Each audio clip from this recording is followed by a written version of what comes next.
barely 2 weeks after President Tinubu's speech at ECOWAS stating that he will not allow a coup d'etat happen in any Western African country.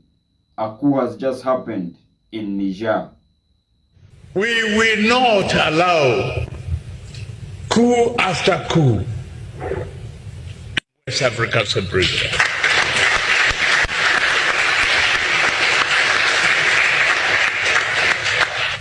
We will take this up seriously with African Union and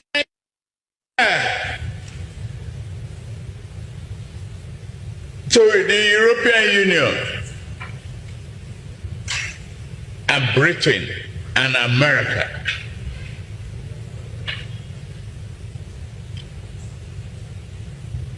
Take it up.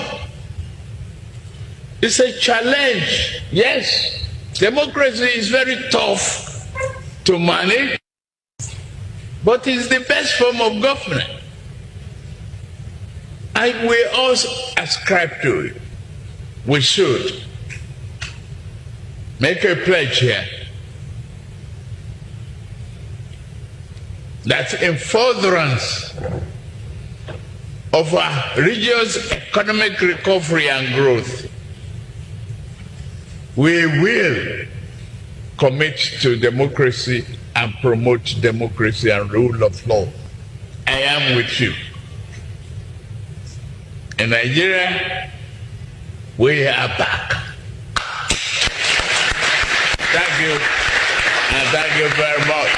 We must bite back.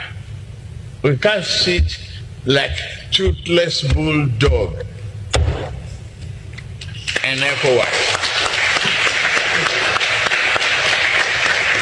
For the confidence reposed in me, I pledge to you, Your Excellencies, distinguished ladies and gentlemen, that I will do my best.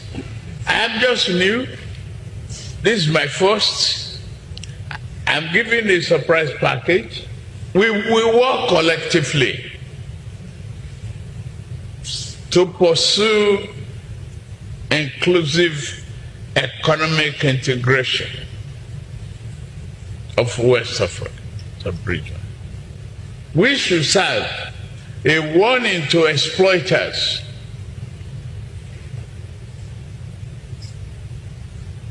that our people have suffered enough.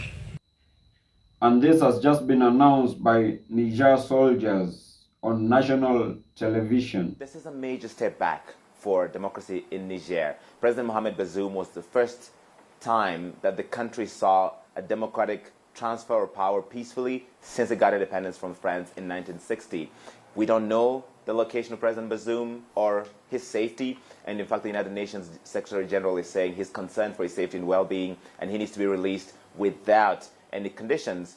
It's never a good sign for democracy in Africa when a group of soldiers in uniform show up on television, and in Niger that happened. I want to show you a bit of what they said. Brought together by National Council for the Safeguarding of the Country, we have decided to put an end to the regime that you know. This follows the continuing deterioration of the security situation and poor economic and social governance. The soldiers say they will maintain their obligations to the national and international community, but obviously the biggest ask right now from the international community is for the release of President Mohamed Bazoum and a return to civilian rule.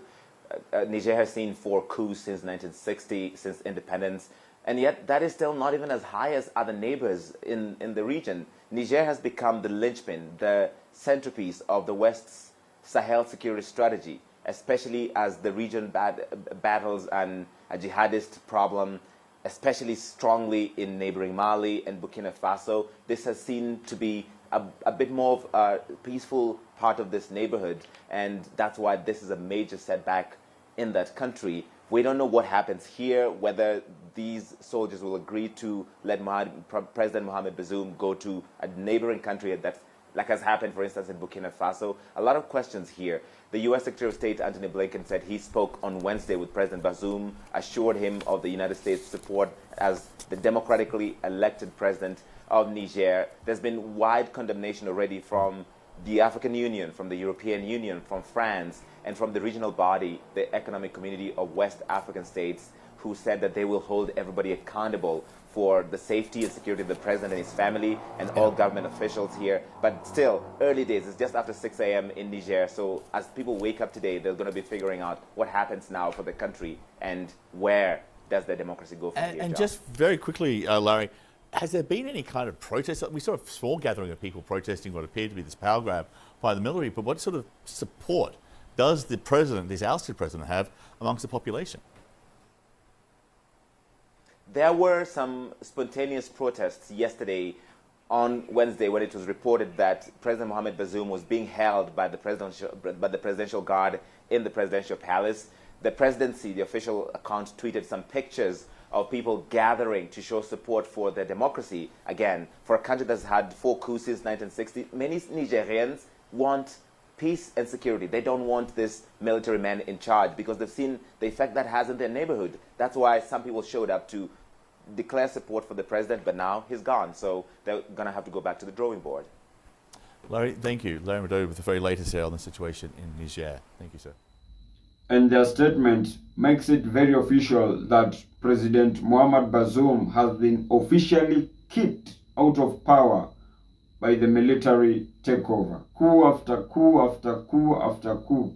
And honestly, I fail to resonate as to why most Muslim-dominated countries shall always be ready for a coup. Right from the land of the Burkinabes, Guinea, and Mali, and currently Niger. Why all this, my fellow Africans? Or could it be that we Africans are very much hungry for power? The military have already imposed a curfew and already suspended the constitution. But from where I sit, let us just try and observe the doctrine of reciprocity so that we can see how things shall be unfolding. And as I come to the penultimate part of this video, in case if you're watching me for the very first time, kindly just consider hitting on the subscribe button. If you've been watching my videos and you have not subscribed, kindly just consider hitting on the subscribe button. And more so, if you're watching me from a different platform, either Telegram, TikTok, or Facebook, kindly just head on over to YouTube, search for Mohamed Sudi. I'll be the first right person to pop up. If matters socio-economic and political matters are your great areas of concern, kindly do consider hitting on the subscribe button so that each and every time that I upload a new video, it will automatically reflect on your notification panel. And by so doing, you'll simply be supporting my content. Thank you, and may God bless you.